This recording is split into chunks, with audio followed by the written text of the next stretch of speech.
안녕하세요. 오늘은 한때 호화로운 휴양지로 불리던 제주도 풀빌라 단지의 몰락 이야기를 들려드리겠습니다. 이 단지는 제주도의 대표적인 관광지 중문 관광단지에서 한참 떨어진 외딴 언덕에 자리 잡은 대규모 풀빌라 단지입니다. 하지만 지금은 방치된 빈 건물로 변해버렸죠. 한때 안정적인 노후와 수익을 꿈꾸며 투자했던 이들의 이야기를 들려드리겠습니다. 그 꿈이 어떻게 산산조각 났는지, 그리고 왜 이곳이 이렇게 됐는지 하나씩 풀어보겠습니다. 언덕 위에 자리한 이 풀빌라 단지는 멀리서 보면 여전히 웅장합니다.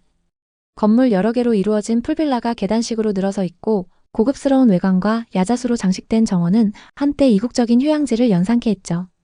하지만 가까이 다가가면 전혀 다른 풍경이 펼쳐집니다. 건물 외벽은 빛바랜 페인트로 얼룩져 있고 나무 데크는 썩어서 발을 디디면 푹푹 꺼집니다. 수영장은 물 대신 이끼와 쓰레기로 가득하고 주차장에는 녹슨 트럭 한 대가 덩그러니 방치되어 있습니다. 최근 단지 맨 아래쪽에 있던 마지막 건물마저 경매로 넘어갔고 주인도 손님도 관리인도 모두 떠난 텅 빈 마을이 되었습니다. 이 풀빌라 낙찰될 가능성은 희박해 보입니다.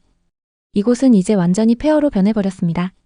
김영수 씨는 50대 중반의 평범한 회사원입니다. 2017년 제주 부동산 개발이 한창 뜨겁던 시기 김영수 씨는 이 풀빌라 단지의 분양 광고를 접했습니다. 제주도의 건설업체는 수익형 부동산이라 주택수에 포함되지 않아 종합부동산세 걱정이 없고 매달 안정적인 임대 수익을 보장한다는 말로 투자자들을 끌어들였습니다. 당시 제주도는 관광붐으로 들썩였고 풀빌라 수요가 폭발적으로 늘던 때였죠. 김영수 씨는 이 기회를 놓치면 평생 후회할 것이라는 분양업자의 말에 홀려 퇴직금 3억을 털어 풀빌라 한 동을 분양받았습니다. 분양 가격은 7억, 은행 대출 4억을 끼고 계약했죠. 초기에는 상황이 나쁘지 않았습니다. 하지만 2019년부터 제주 관광 트렌드가 바뀌면서 상황이 급변했습니다. 중문 관광단지 근처에 대형 호텔과 리조트들이 잇따라 들어섰고 소규모 풀빌라는 경쟁에서 밀리기 시작했습니다. 게다가 이 단지는 중문에서 꽤 떨어진 외진 곳에 있어 손님들이 찾기 어려웠습니다. 예약은 점점 줄었고 결국 이자도 내지 못하는 상황이 되었습니다. 대출 이자는 매달 100만 원 이상씩 나갔지만 수익은 제로였죠. 평생 모은 돈을 한순간에 날렸어요.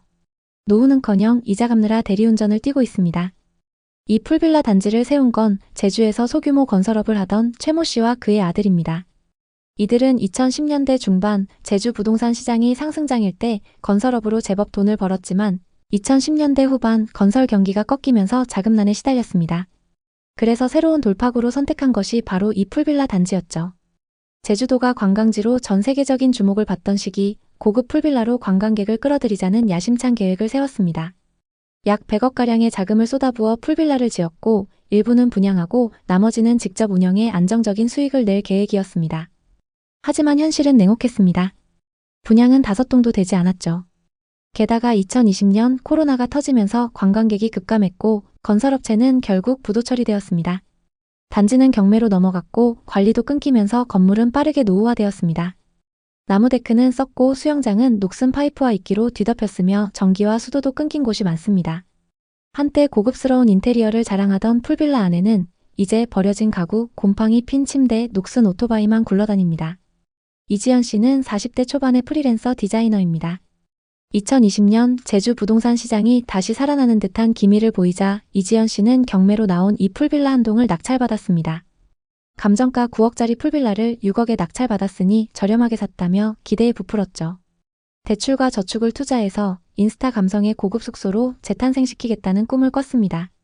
그녀는 제주도의 관광붐이 다시 돌아올 거라 믿었고 2019년 말부터 관광객이 조금씩 늘어나던 상황이 그녀의 결정을 부추겼습니다. 하지만 현실은 달랐습니다. 리모델링에만 엄청난 돈이 들었고 전기와 수도를 재연결하는데도 큰 비용이 추가로 나갔습니다. 게다가 단지 전체가 이미 어두운 분위기로 변해 있었기 때문에 새로 꾸민 풀빌라를 찾는 손님은 거의 없었습니다. 이지연 씨는 SNS에 예쁜 사진을 올리고 주말 할인 프로모션을 시도했지만 두세 팀이 전부였습니다. 대출 이자는 매달 쌓였고 관리비까지 더해지자 그녀의 재정은 빠르게 악화되었습니다. 2024년 결국 풀빌라는 또다시 경매로 넘어갔습니다. 이지연 씨는 경매로 싸게 샀다고 좋아했는데 그게 제 인생 최악의 실수였어요. 그 돈으로 작은 카페를 열었으면 지금쯤 행복했을 텐데 라며 후회했습니다. 지금 이 풀빌라 단지를 둘러보면 예전의 화려함은 온데간데 없습니다. 단지는 3개의 라인으로 나뉘어 있는데 맨 아래쪽 라인의 소유자 한두 명이 가끔씩 방문할 뿐 나머지는 텅 비었습니다. 한때 식당과 노래방으로 쓰였던 건물은 먼지만 쌓여 있고 방에 있는 침대는 곰팡이로 뒤덮였습니다. 옥상의 월풀 욕조는 녹슨 채 방치되어 있고 수영장은 물때와 이끼로 가득합니다. 심지어 아이들이 놀던 물놀이 용품과 버려진 오토바이까지 폐허 속에 덩그러니 남아 있습니다. 가장 안타까운 이야기는 경매로 이 건물을 다시 낙찰받은 사람들입니다. 2023년 한 투자자가 5억대의 한 동을 낙찰받았습니다. 싸게 샀으니 리모델링해서 장사하면 되겠지 이런 생각이었죠. 하지만 높은 이자 부담과 관리비 그리고 손님 부족으로 영업은 시작도 못했습니다. 은행 이자만 매달 빠져나가니 이 투자자는 이제 이자 노예로 전락했습니다. 여러분, 부동산 경매는 정말 신중해야 합니다. 이 풀빌라 단지가 이렇게 된 데에는 몇 가지 원인이 있습니다. 첫째, 입지 문제입니다. 중문 관광단지에서 꽤 멀리 떨어진 외진 곳에 위치한 이 단지는 관광객들이 선호하는 해변 근처 리조트나 풀빌라와 경쟁할 수 없었습니다.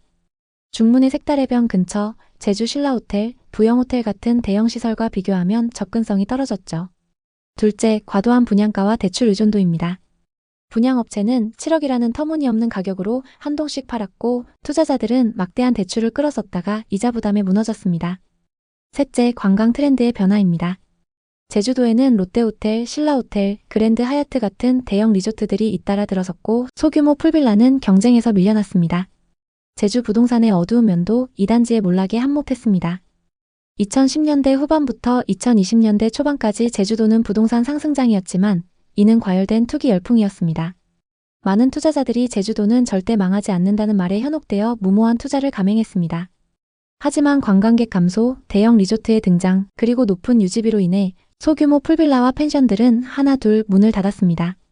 특히 코로나 이후 관광객이 급감하면서 제주도의 소규모 숙박업소들은 큰 타격을 입었죠.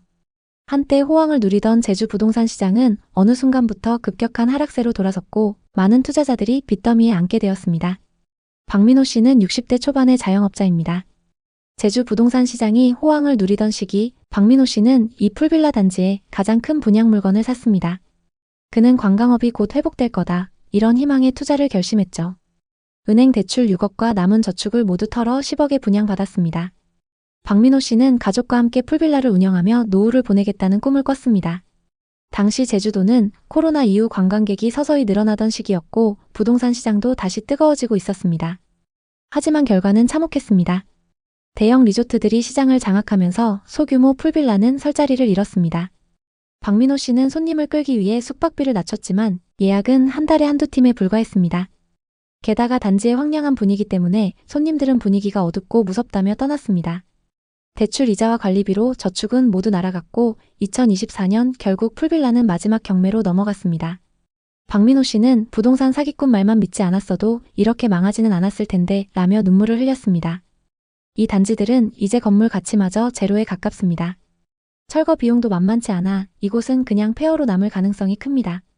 게다가 산을 깎아 대규모로 공사한 후 방치된 곳의 경우 산사태 위험도 있어 전원 생활을 꿈꾸는 이들에게도 적합하지 않습니다. 한 투자자는 이런 곳에 누가 숙박하러 오겠나 동남아 리조트가 훨씬 싸고 낫다고 푸념했습니다. 제주도 풀빌라 단지의 이야기는 부동산 투자에 대한 강력한 경고입니다. 수익형 부동산이라는 달콤한 말에 현혹되지 마세요. 특히 상승장일 때 무모한 투자는 큰 위험을 동반합니다. 제주도의 경우 2017년부터 2021년까지 부동산 호황기에 많은 이들이 풀빌라와 펜션 그리고 생활형 숙박시설에 투자했지만 시장이 하락하면서 대부분 손실을 봤습니다.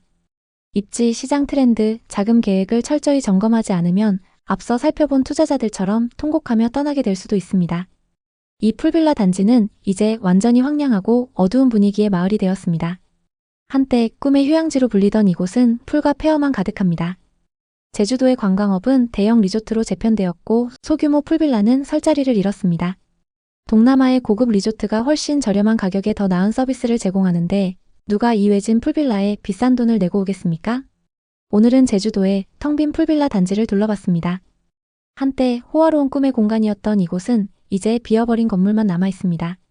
투자자들의 눈물과 후회만이 남은 이곳, 여러분은 어떻게 보셨나요? 혹시 제주도 부동산에 투자하셨거나 투자를 고민하고 계신가요? 아니면 위의 사례와 비슷한 경험이 있으신가요? 여러분의 이야기가 있다면 자유롭게 공유해주세요. 당신의 경험이 누군가에게 큰 힘이 될 수 있습니다. 오늘의 이야기에 공감하셨다면 구독과 좋아요를 눌러주세요. 오늘도 시청해주셔서 감사합니다. 다음 편엔 더 좋은 내용으로 찾아뵙겠습니다.